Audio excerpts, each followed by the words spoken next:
I'm just going to read briefly something by somebody else and then introduce Carolyn. What I'm going to read, I think, references the anthology in a way that one of the strands, one of the many strands of the anthology is process and constraint and rules and procedures.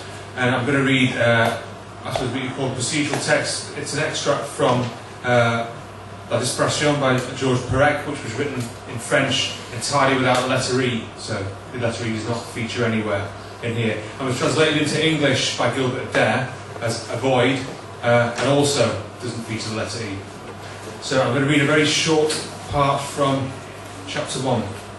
Chapter 1, which at first calls to mind a probably familiar story of a drunk man waking up with his brain in a whirl.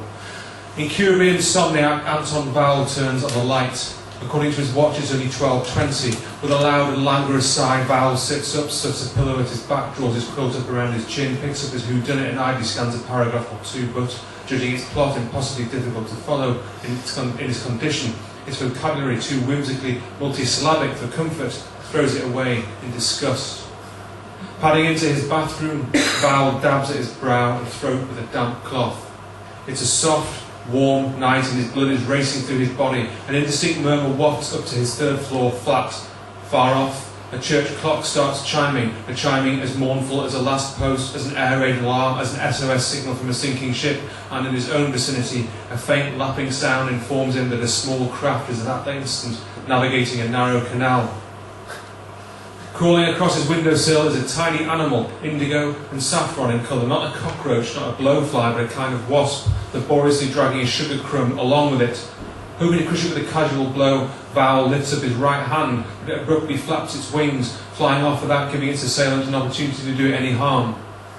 Hand tapping a military march on his thighs, Val now walks into his pantry, finds a carton of cold milk, pours it out into a bowl, and drinks it down to its last drop.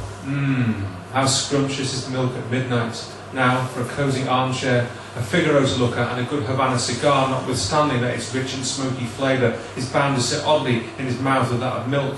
And music too, radio music, but not this idiotic cha-cha-cha, a casual fiddling of knobs. A Boston, and now a tango, and a foxtrot, and now a jazzy, harmonically spiky cotillion a la Stravinsky. Dutronc singing a ballad by Landsman, Barbara, a madrigal by Aragon, Stick Randall, an aria from Aida. Probably nodding off for an instant or two, Val abruptly sits up straight, and now for public and out, down that static.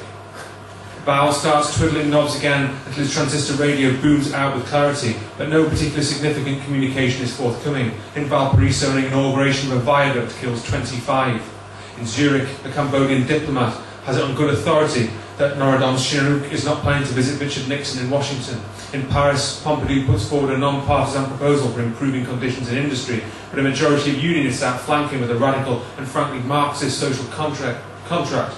Racial conflict in Biafra, rumours of a punch in Conakry, a typhoon has hit Nagasaki, and a tornado known to aficionados as Amanda is about to lay Tristan da Cunha in ruins. Its population is waiting for a squadron of Brazilian aircraft to fly out in toto. Finally, at Roland Garros, in a Davis Cup match against Darman, Santana has won 6-3, 1-6, 3-6, 10-8, 8-6. Val turns off his radio, sits down on a rug in his living room, starts inhaling lustily and trying to do push-ups, but is atrociously out of form, and all too soon, his back curving, his chin jutting out, curls up in a ball, and staring raptly at his Apoussin, succumbs up to a fascination with a labyrinth of curious and transitory motifs that swim into his vision and vanish again. Thus, on occasion, a sort of parabola, not fully confocal in form and fanning out into a horizontal dash, akin to a capital G in a mirror, or as achromatic as a swan in a snowstorm, and rising out of a diaphanous mist, an imposing portrait of a king brandishing a harpoon. Or, just for an instant, an abstract motif without any form at all, with the two Kandinsky diagonals, along with a marching pair, half as long and slightly awry, its fuzzy contours trying, if in vain, to draw a cartoon hand, which is to say, a hand with 4 digits and no thumb. If you should find that puzzling, look hard at Bugs Bunny's hands, or Donald Duck's.